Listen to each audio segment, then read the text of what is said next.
Have you always wanted one of those sexy achievement medallions, but you weren't going to do a marathon? Well, check this out. What's happening, Panda Nation? Peter Von Panda out here walking, getting in some miles today. Pretty hot day today, so even though I haven't gone that far yet, man, I'm sweating like a pig. And one of the things that I discovered here was a company called Conqueror Challenges, I think is what they're called. And they have those medallions that look like you've run a marathon, but they're kind of goofy and fun. And they have different challenges like the Mordor Challenge or the hiking challenge. And one of the ones that I thought was interesting was the Mount Everest challenge. From base camp to the top of the peak or something is 40 miles. And so that is the challenge, to walk, run, jog 40 miles. And so I actually signed up for that one because I thought, it's not that bad, and you can do it in your own time and you can do it in your own pace. And so I am a walker, not really a jogger. I actually signed up on their app, and you actually have to pay for it. So there's a little bit of an incentive to get that medal because you're kind of overpaying for that medal, but you actually want it, and you've got $40 at stake, or $39.99 or something like that. Now, I actually wasn't sure when I would be able to do this or how many steps I would get in a particular day. And so I set it up for 12 months. So you can set it up for everything from a few days to 12 months. And that's what I did. So I've got myself plenty of time. But just because I started it yesterday and my iPhone was tracking my distance and steps, and I did a little walking like I am today, I apparently got in 3+ miles yesterday, and I'm going to get just as many today. So I'm going to get 6 or 7 miles in the first 2 days. But if you're a jogger, there are a lot of people who jog a couple miles or 4 miles a day. And so you'll be able to knock this thing off in like a week. But more than anything, it's fun. It's gamifying, staying healthy and staying active. And so I just want that medal, just like a lot of people do. Superficial, materialistic. That's what I am, baby. And certainly proud of it. But whatever gets you moving, I think that's a good thing. So we're going to keep walking here. And if I can hit the 40 miles, that's a nice house over here. Anyway, hopefully have something to show you in a couple weeks. All right, guys. Day 4 of the walking challenge here. So still getting in the miles, losing daylight. And I got to run up to Home Depot to get some yard stuff before they close. So gonna do that, but hopefully we're a little closer to getting that medal because, man, I want it. All right, guys, so it is actually day 8, even though my app says day 7, but it's the end of the week here, and I realize that I am just on the cusp of finishing off this 40 miler. Now, a lot of those miles have come from just walking, doing your normal everyday stuff. Maybe you walk the golf course. I don't know why you would do that when they rent you a golf cart, but some people do. But for me, I've gotten the extra miles by doing a little walking most every day here. There was one day I didn't because the weather was really bad and I was just exhausted, but I'm actually so close. 4.9 miles, I think, is what I need to finish this guy off. And it's a pretty nice day right now. It's in the 70s. It's not too hot like it has been in the past. And I thought, well, the gamification is working. 1, I want that medal. 2, I want to see what the final process is like. Do I actually have to request it, or when you hit your goal, do they just drop it in the mail to you? So I want to know what the whole process is to share that with you so that when you do your challenge and conquer it, that you'll get your award to your medal and then show it to you. But because I'm so close, 4.9 miles, I thought I'd probably get another couple miles today just by doing my normal activities.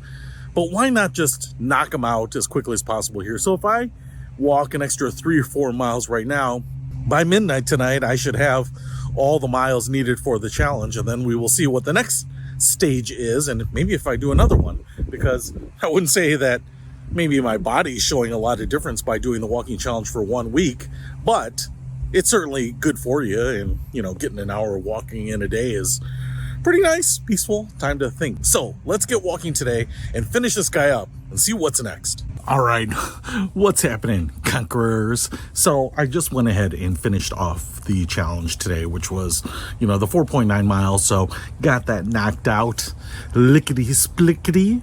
Not really, actually. It took me quite a while because I was just walking and listening to audiobooks.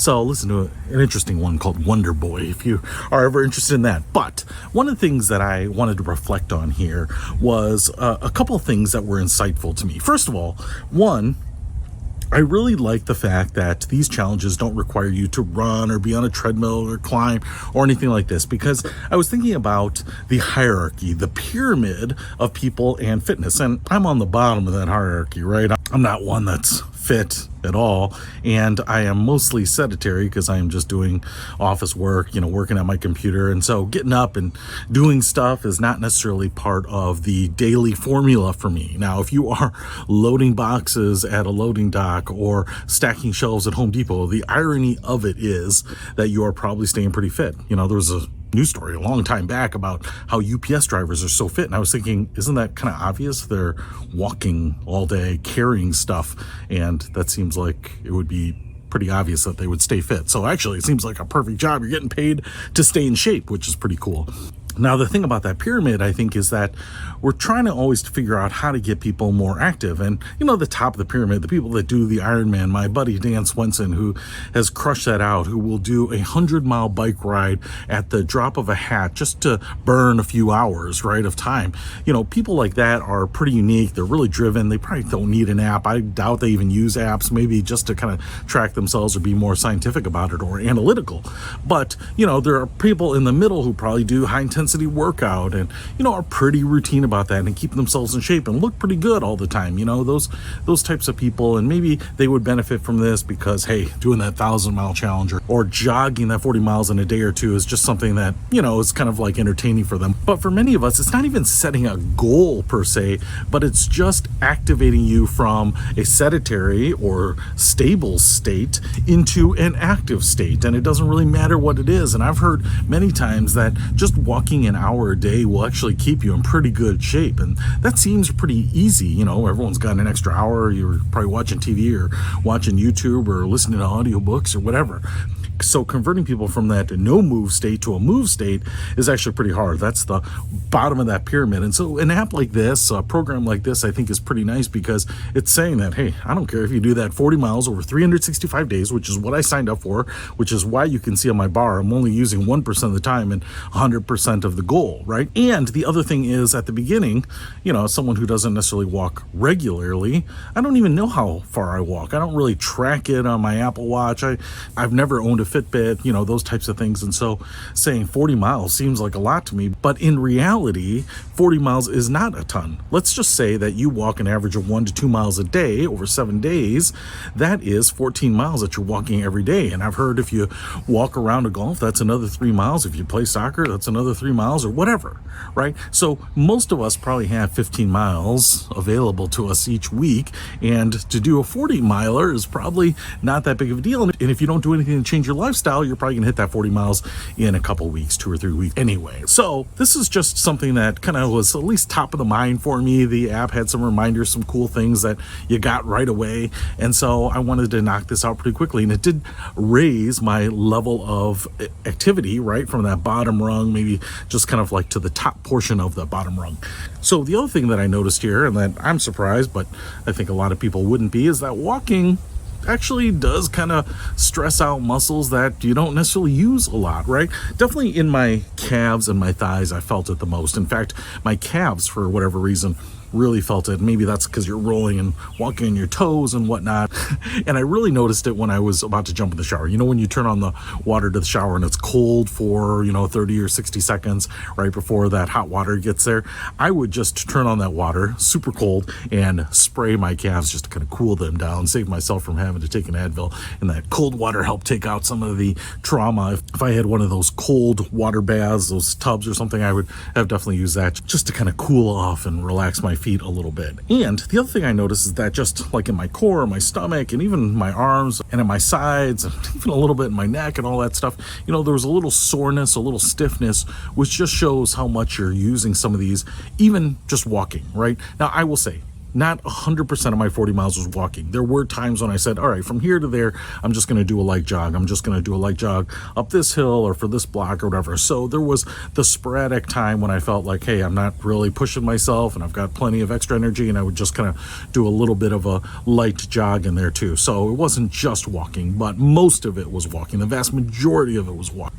So what I'm saying here is that even if it's just walking, and you might feel like, well, that's kind of easy, you know, anyone can just kind of walk and probably walk indefinitely for the most part. Forrest Gump did it. It can actually be a good way to burn some calories. You won't burn a ton. I kind of noticed on my app, right, you're burning like 170, 180 calories for these walks. You know, this is not going to alleviate your Big Mac meal, but it's a nice way to get a couple extra 100 calories burned over what you are normally doing. Now, the last thing I will say here is obviously gamification works. We know that because games work. People love playing games, and if you are just getting rewarded for moving your thumbs, then every game would pay you. Now, put on walking, running, jogging, those types of things, and the little stupid medal is kind of a nice thing, and seeing it being tracked is kind of a nice thing, and all those little stupid things, you know, kind of kept me going. And I think one of the nice things is that the challenges are very compact. So even though I picked that Everest 40-mile challenge, they do have like a 21-mile challenge. So if you haven't done anything and you just want to get started, I would certainly recommend that. But they have 100-mile, 150-mile, 1,000-mile, 1,400-mile challenges. Those things kind of blow my mind. But if you do the Atomic Habits, kind of small pieces here, set it for a year if you want, I bet you could probably get it. But I think a lot of us like that instant gratification, getting that reward, which is why I did more miles today than I would normally do. All right, another thing I wanted to mention about this is obviously if you have an Apple Watch or a Fitbit or something that's tracking your steps, even carrying your iPhone somehow, you know, capture some of your activity, it will automatically put those into the app. I was using the Nike Run app when I was walking, and it would import that. But if you are doing other things, there are some ways that the app will allow you to input that. So I saw a little table of conversions, like if you're carrying stuff or doing flights of stairs or doing something with weights or something like that, there were kind of some formulas like you would put that in and it would convert those to distance for you. So if you are active in other ways, you can absolutely get credit for that. And I actually saw someone on the Facebook page, I think, say something about like they were rolling something for a mile, and then someone shared the formula for how to convert that. So you get some credit for some of the other activities that you do. You may have to manually input those, but you can certainly do it. Now, the other thing is, because you have that ability to manually post, I guess you could cheat too, but that's kind of defeating the point. You're only robbing yourself. And if anyone's going to rob you, it should be me. You don't want to rob yourself. That's stupid. You want to have someone else rob you so that they get the benefit of that, right? So the other thing with the manual posting is that right now the weather's nice. You can go outside, walk. It's measuring that, GPS, getting a pretty accurate reading. But if you don't have that option, like you're doing that walking treadmill at the office, or you have a walking board, or you're just doing flights of steps or something like that, you know, some of the devices might track that, but you can just record what that is and then put that in there. So even if you go on your treadmill and you, hey, I crank out 3 miles and it doesn't say anything because your GPS didn't register anything, don't fret. Go ahead and just plug that in, especially if you get into bad weather or the winter and you want to keep doing some of these challenges. You can certainly do it that way, which is really nice too, that there's that option to get that information in there if the technology isn't able to read it. All right, and now the last thing that I want to do here is actually check the app, because now that I've completed the distance for it, and I think I would like to do another little challenge, collect some more of the medals, I want to show you what actually happens as we cross over that threshold. So probably today, I'm probably going to see my normal steps get added into that total, so I don't know where it's actually going to fall, but since I know I'm over that, I can explain how the completion of the challenge is, because at this point, I actually don't know. So let's take a look at the app and see what it says. All right, now that I have finished the challenge, I'm looking at the app here, and in notifications it says, congratulations, you finished. So there is some automation here, and I have completed this Everest challenge, and looks like, hey, did you make a mistake? You know, did you strap your Apple Watch to the wagging tail of your dog and get a bunch of credit that you don't deserve? Well, you can correct that there. But since I did this, since I'm a sweaty, sore mess, I'm going to claim my medal. And I think it's just as easy as hitting get your medal. And now it looks like I just enter my information here. So it's kind of like a normal checkout.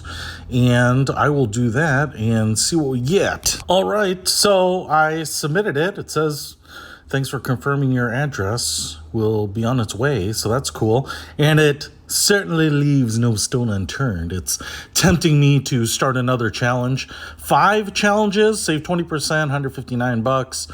So basically a challenge is $40, right? So $160, you save 20%. If you do one challenge, save 10%, $36 instead of the standard $40. I don't know that I'll need to do this. If anything, I might just do one challenge and pick something that's a little bigger, but I'm not going to do any new challenges quite yet, although I will do another one because this was a lot of fun. But what I want to do here is see what the medal looks like before I do anything else. And you can see all of this stuff here. So Peter Von Panda's medal should be on its way. And when it gets here, I will show you what it looks like. All right, so you know that I finished my Conqueror challenge. Oh yeah, baby. And I just got the medal for it. So it actually arrived 7 days after I completed the form. I actually thought this was coming from overseas or something because I got a DHL notification, but I think it came from Michigan or something like that. So it's not exactly 2-day prime, but I was thinking it would take a lot longer to get. But you will get it maybe a week after you finish your challenge, so that's pretty nice. The positive feedback loop is pretty fast there. So let's go ahead and open it up and see what it's like. All right, I don't want to rob you of any of this here, so I have not even taken a look at it. It comes in a plastic pouch here and just in a bubble envelope. And you can see here, it says, "Are you ready to conquer another challenge?"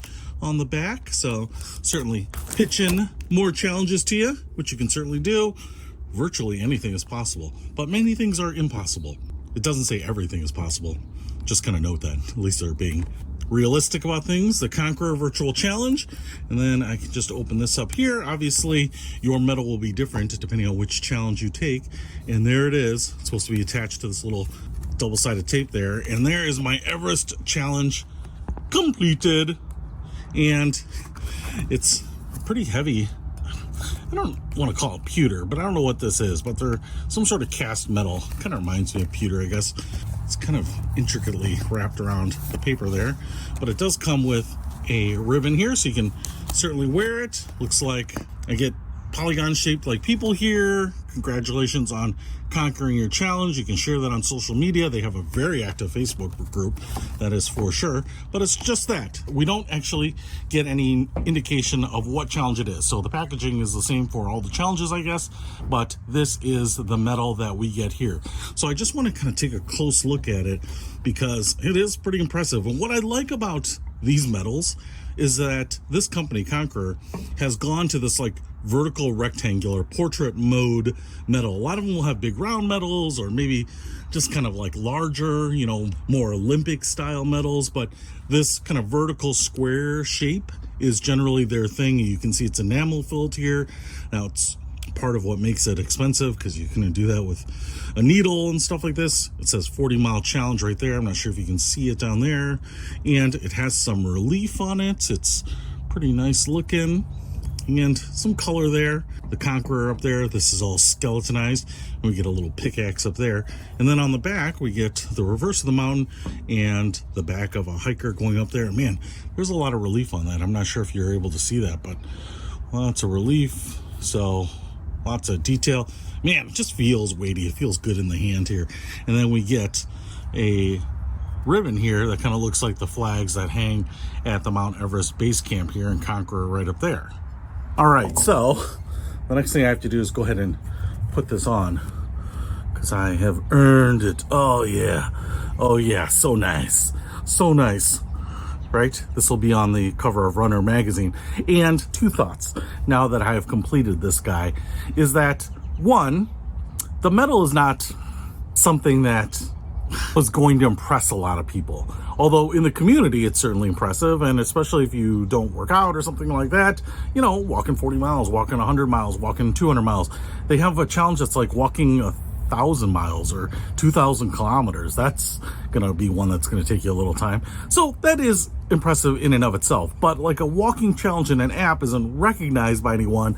And so, you know, you can buy cases to display these, but it's not like running a marathon or a half marathon where people understand that you do it in a day, in a few hours or whatever it takes, right? So you kind of lose a little bit of that, but you know, within this community, we're all very supportive of each other, and a lot of this is just for you to improve yourself, not necessarily to be beholden to some social construct of what a race is or anything. All right. The other thing that I wanted to mention here is that the Conqueror challenge actually does work. In fact, the day after I finished my challenge, I actually didn't go walking, and I realized, you know what? I didn't walk today because there was nothing necessarily urging me on. There was no kind of accountability to it. And so I actually did sign up for another challenge, a shorter one, the English Channel one or something, just to kind of get me back into the routine of, having done walks every day for a few days or a week or whatever it was, and then taking a day off. You want to have some sort of mechanism to motivate yourself, right? And this does work. And just knowing that mile or 2 miles is going to show up in the app, certainly does work. The last thing that I was thinking about, and why I really love this and the idea of this, is that a lot of people are very sedentary, me included, sitting around at a computer all day. Some days you maybe don't get out and stay active, and you kind of find yourself letting go a little bit. You know what I'm saying? So one of the things that I really love about this is it's really good for people who are kind of going from 0 to 10 miles an hour instead of 0 to 60. It's so tempting, I think, once you say, hey, I want to get in shape and the weather's around, I want to get that beach body, and you kind of overdo it. You go out and push yourself. And in fact, the first time I joined CrossFit, I actually threw my back out on the first day. Not like at the end of the day after I worked out, like in the first 10 minutes where we just had to pick up the medicine ball and throw it back and forth throughout my back, and that's just the problem of kind of going from nothing to going to high activity. Now, some people can do that, and younger people can probably go from 0 to 100 much quicker. But for the rest of us, if you don't want to be stuck in bed for a couple weeks and kind of be out of commission for a few weeks, you don't want to try to take on more than you can. And I think something like this, a walking, running, jogging challenge at your own pace, is a perfect way to kind of go from kind of that low energy state to getting more active so that you can do other things and maybe get in better shape. So I just think that this is a great bridge, as opposed to joining that gym and pushing yourself so hard that you just feel ill the next day, or taking a class or whatever it might be. This is something that can just get you over that hump and get you started, get you activated, and make the process healthier and easier for you as you do it. So obviously something like this is really cool. I love it, but you're not going to walk around with this. Look, guys, even if you won an Olympic gold medal, you wouldn't wear it out in public. That'd be a douchebag thing to do. It's just for your own edification to put on display. But, because I earned this thing, I'm wearing it everywhere. And when I say I'm wearing this thing every day, it's as much of my daily outfit as my satin boxer shorts, which I'm not wearing today. I should put those on. But I'm wearing the sucker everywhere. And when I say everywhere, I mean everywhere. So, you got to show it off. But I tell you what, if you want to join me on a challenge here, do a little walking, do a little hiking, get in better shape, just get off your butt and kind of do a little exercise and get rewarded with this handsome medal, which you can wear everywhere and should be a part of your regular daily apparel, then I will put a link in the description to where you can get 10% off. It's my referral code, so I think we both benefit a little bit. So I would encourage you to sign up, join me on the next trail, and let's start collecting these. Peter Von Panda, out.